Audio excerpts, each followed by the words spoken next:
स्वागत है आप सभी का आज के मार्केट रिव्यू और प्रोफाइल अपडेट में। तो चलिए शुरू करते हैं। आज हमें निफ्टी गैप अप ओपन होते हुए दिखाई दिया है और सेकंड हाफ आते आते इसमें रिट्रेसमेंट में दिखाई दिया।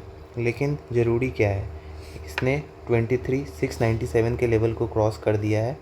लेकिन एक लेवल जो कि 24,000 का है, जो कि बार बार इसने रिटेस्ट किया है, जो कि हम लोग यहाँ पे देख सकते हैं। यहाँ पे इस टाइम में भी जब रैली आया था तो ये यहाँ पे रिट्रेस हुआ था, रेजिस्टेंस की तरह काम किया। इस बार भी आया है तो यहीं पर से रिट्रेस हुआ है। तो देखते हैं ये आने वाले टाइम में क्या इस लेवल 23,697 के लेवल को रिटेस्ट करके ऊपर जाता है या फिर ये इधर से ही ऊपर जाता है 24,000 को क्रॉस करके। और तीसरी केस क्या है कि ये आए, रिट्रेस करे, ये अपना लेवल 23,370 के आसपास और तब ये ऊपर जाए। इन तीनों केस की प्रोबेबिलिटी है, तो हमें तीनों के लिए रेडी रहना है कि आने वाले टाइम में जो भी हो ये तीन ही करता दिखाई दे। ऐसा ना हो कि ये फिर से रिट्रेस होके नया लोअर लो बना दे। ठीक है, अगर ये इन तीनों प्रोबेबिलिटी पे चलता है तो हमें आने वाले टाइम में हर सेक्टर में परफॉर्मेंस देखने को मिलेगी और हमें अच्छी अपॉर्चुनिटीज़ मिल सकती है स्विंग ट्रेड के लिए। आगे अपन बढ़ते हैं बैंक निफ्टी में। बैंक निफ्टी में जैसा कि हमने आपको बताया था कि इस लेवल का क्रॉस करना बहुत ज़रूरी है, जो कि है 57,371। आज बैंक निफ्टी ने इस लेवल को क्रॉस किया भी, लेकिन रिट्रेस हो गया। देखते हैं ये रिट्रेसमेंट इस लेवल 55,404 को रिटेस्ट करने के लिए आता है और फिर ऊपर जाता है, या फिर यहीं पर से ये इस लेवल को रिटेस्ट करके ऊपर जाता है। अगर ये इसी लेवल से रिटेस्ट करके ऊपर जाता है तो अगेन बैंकिंग सेक्टर, जो कि हमें बहुत बुलिश दिख रही है, बैंकिंग और फाइनेंस, ये दोनों में हमें अच्छी रैली आते हुए दिखाई देगी।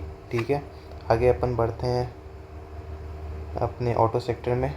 तो क्या ऑटो सेक्टर फिर से वही करते दिखाई दिया है कि नहीं? जैसा कि मैंने आप लोगों को बताया था कि जब भी निफ्टी थोड़ा सा भी अच्छा परफॉर्म करता है या फिर थोड़ी सी भी पॉजिटिविटी आती है, ये तुरंत अपने साइडवेज जोन से बाहर निकलने की कोशिश करता है। इस बार भी वही हुआ और इस बार हर बार से ज़्यादा गैप अप के साथ ये गया, और जहां सारे सेक्टर्स रिट्रेस हो रहे थे सेकेंड हाफ आते आते, ये रिट्रेस नहीं हुआ है, अपने ग्रीन पोजीशन को मेंटेन रखा है। तो आने वाले टाइम में ये इसका जो साइडवेज जोन है उसको ये क्रॉस कर दे तो इसमें बहुत अच्छी अपॉर्चुनिटी बनेगी और मोस्ट प्रोबेबली ये हमें ऊपर के अपने ऑल टाइम हाई को भी क्रॉस करते हुए दिखाई देगी। अभी ऑटो सेक्टर बहुत ही ज़्यादा अच्छा सेक्टर है जिसमें हम लोग स्विंग ट्रेड के लिए देख सकते हैं, और आज हमने जो टेलीग्राम पे शेयर किया था स्टॉक, उसमें भी आज बहुत अच्छी रैली दिखने को मिली है। आगे बढ़ते हैं फार्मा सेक्टर।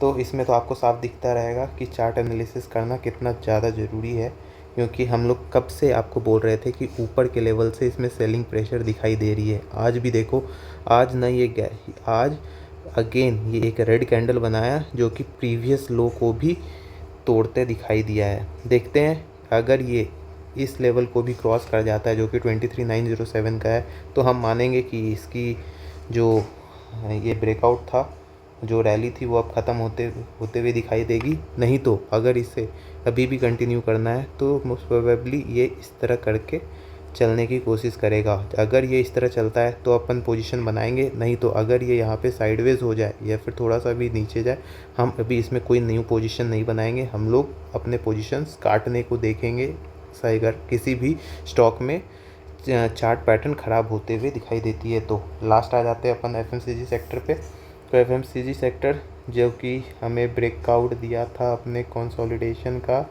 आज वो वहीं से रिटेस्ट किया कल फ्राइडे को मतलब, और आज गैप अप ओपनिंग के साथ रिट्रेस हुआ है। ये अच्छी बात तो नहीं है कि ये अगेन फिर से रिट्रेस हो रहा है, लेकिन ये ऐसा हो सकता है कि ये यहीं पे साइडवेज होके फिर ऊपर की तरफ ब्रेकआउट दे, नहीं तो आने वाले टाइम में इधर से इस तरह करके ब्रेकआउट दे। तो हम लोग इसमें स्विंग ट्रेड के लिए अपॉर्चुनिटीज़ देखेंगे। और यहाँ पे तो अपन ETF में बाय अपना करना है। 25% of our capital should be invested at this level, okay, and if it retraces to this level, that is 47,934, then we will see how it will be reacting at this level. Then we will see if we have to invest in ETFs or we will see stocks for swing trade. Okay, this was the all market review. Again, अभी हम लोग किसी भी sector में कुछ भी हो positions नहीं बनाएंगे, 1-2 दिन उसमें रिट्रेसमेंट आने देते हैं क्योंकि ये न्यूज़ बेस्ड बुलिशनेस है, ठीक है। अगर अपन आगे बढ़ते हैं अपने पोर्टफोलियो अपडेट में, तो अगेन मेरा पहला पोर्टफोलियो 0.38% से डाउन था। क्यों डाउन था?